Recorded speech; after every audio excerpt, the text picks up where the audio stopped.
दिव्या के पति एक बहुत अच्छे इंसान थे। दिव्या से बेहद प्यार करते थे। दिव्या भी उनकी बहुत इज्जत करती थी। शादी के बाद दिव्या पति के साथ अमेरिका के शिकागो शहर में सेटल हो गई। परदेश में दोनों एक दूसरे का बहुत ख्याल रखते। देखने वालों को लगता जैसे दोनों एक दूसरे के लिए ही बने हैं। लेकिन शादी के 10 साल बाद और एक दूसरे को बेहद पसंद करने के बावजूद दिव्या और उनके पति ने अलग होने का फैसला किया। दिव्या, बहुत बहुत शुक्रिया हमारे साथ जुड़ने का। थोड़ा हमें अपने बैकग्राउंड के बारे में बताइए। आप किस किस्म के परिवार से आती हैं? मैं तो ओरिजिनली कलकत्ता से हूँ। कलकत्ता से? हाँ। मेरा फैमिली एक्चुअली बहुत ट्रेडिशनल कंजर्वेटिव फैमिली, बहुत ही स्ट्रिक्ट और सब कुछ सोशल रूल्स एंड रेगुलेशंस के हिसाब से सब कुछ होगा। और बचपन आपका कैसा रहा? जैसा रेगुलर होता है वैसे ही बचपन था। और 13-14 साल की थी तब मुझे बहुत यंग एज का जो होता है बहुत ज़्यादा बॉयज़ का अटेंशन मिलना शुरू हो गया। और वो 1-2 दिन के बाद वो टच करने की कोशिश करते थे, हाथ पकड़ने की। मुझे वो एकदम अच्छा नहीं लगता था। फिर कॉलेज में मास्टर्स में मैं एक लड़के से मिली और मुझे बहुत अच्छा लगा क्योंकि वो मेरा लाइफ में पहला लड़का था जिससे मैं मिलके मैं बातचीत कर सकी। तो उसके साथ मैं 4 साल दोस्ती रही। फिर मास्टर्स के बाद जब घर से प्रेशर आया कि अब शादी कर लो, तो मैंने सोचा कि अगर शादी करना ही है तो मैं इससे ही कर लेती हूँ, क्योंकि मैं उसके साथ इतना कंफर्टेबल थी कि कोई लड़का कभी मुझे इतना कंफर्टेबल फील नहीं करवाया। तो शादी कर लिया। फिर शादी के बाद वो शिकागो चला गया काम पे। हाँ, और वहीं सेटल हो गया था। और मैं हर समर में मैं शिकागो जाती थी 4-5 महीने के लिए, टाइम बिता के चले आती थी मेरे पीएचडी। इंडिया में आपकी पढ़ाई जारी थी? हाँ, तो उस बीच में हम लोग जब मिलते थे वो शॉर्ट टाइम के लिए, हम लोगों के पास इतने सारे चीज़ होते थे बातें करने के लिए, इतने सारे, तो सब कुछ मिलके हम लोगों का वो कभी लगा ही नहीं कि वो फिजिकल रिलेशनशिप करना ज़रूरत नहीं महसूस हुआ। टाइम नहीं मिला, हम लोगों को बातें ही इतना कर तो शारीरिक संबंध आपका कभी नहीं हुआ? हुआ कब, बहुत रेयरली।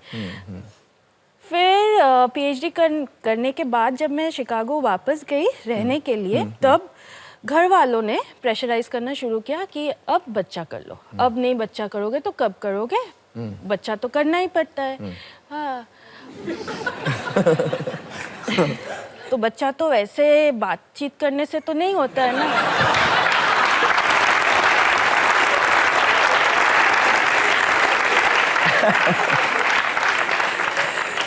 तो उसके लिए जो जो करना पड़ता था वो तो हम लोगों ने पूरा, पर वो करने के टाइम मुझे ये लगता है कि मैं तो ये नहीं चाहती हूँ, मुझे ये अच्छा नहीं लग रहा है। मुझे मेरे हस्बैंड बहुत पसंद है पर ये चीज़ जो कर रहे हैं वो अच्छा नहीं लग रहा है।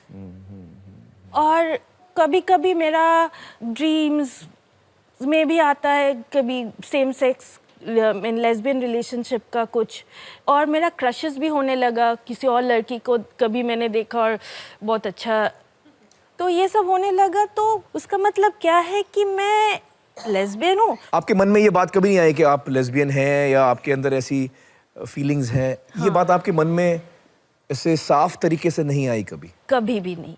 तो जैसे ही वो लगा कि लाइक नहीं, ये नहीं हो सकता, ये नहीं हो सकता मेरे लाइफ में।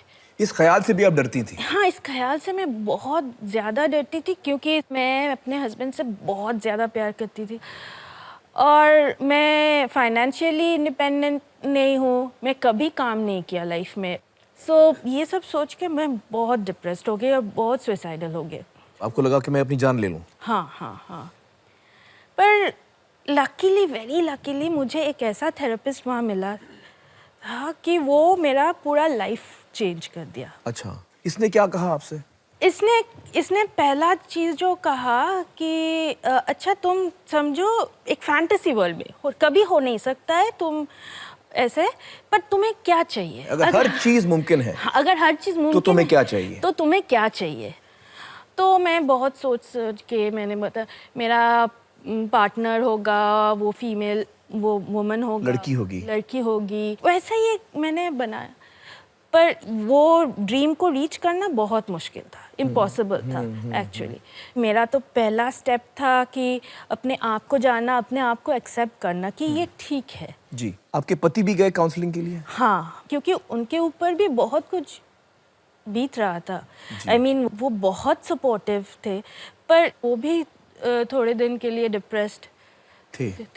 तो मतलब आपने जब ये बात अपने पति से की, तो आपने ये भी फिर फैसला किया कि आपको उनसे अलग होना है? तो वो उससे भी वो उनका क्या रिएक्शन था? He was upset. पर थोड़े दिन बाद उसने ठीक कर लिया, नहीं अगर ये ऐसे ही चाहती है तो वही करेंगे, क्योंकि अगर वो फोर्सफुली मुझे वो मैरिज में रखेंगे तो मैं भी हैप्पी नहीं रहूँगी, और मैं अगर हैप्पी नहीं रहूँगी तो वो भी खुश नहीं रहेंगे, वो भी खुश नहीं।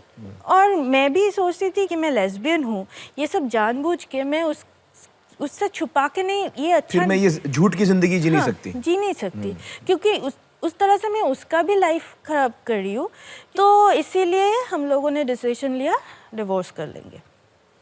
एंड हम लोग एक साथ मिल के प्लान बनाए, मेरे थेरेपिस्ट, हस्बैंड और मैं, कि कैसे एक डिपेंडेंट वाइफ के रोल से मैं एक इंडिपेंडेंट पर्सन कैसे बनूं। तो तब वो जॉब का कोचिंग, कैसे काम पे कैसे जाना, काम कैसे करना, तो आपके पति ने साहब आपको कोच किया, आपको हेल्प किया, सपोर्ट किया? आपके पति तो बहुत सपोर्टिंग निकले यार। इस वक्त बहुत सारी औरतें सोच रही होंगी काश वो पति मुझे मिल जाता है यार। हाँ चलिए फिर उसके बाद मैं शिकागो से ही इंडिया में जॉब, यहाँ आपने जॉब ढूंढा। फैमिली को बताया होगा आपने कि आप लोग डिवोर्स कर रहे हैं? हाँ। तो क्या रिएक्शन था?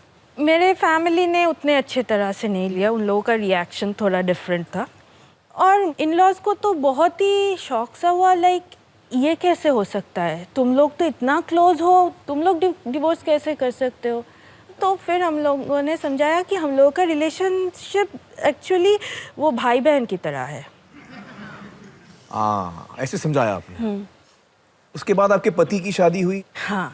आप अभी भी उनके टच में हैं? हाँ, आज सुबह भी उन्होंने फ़ोन करके मुझे गुड लक बोला। अच्छा।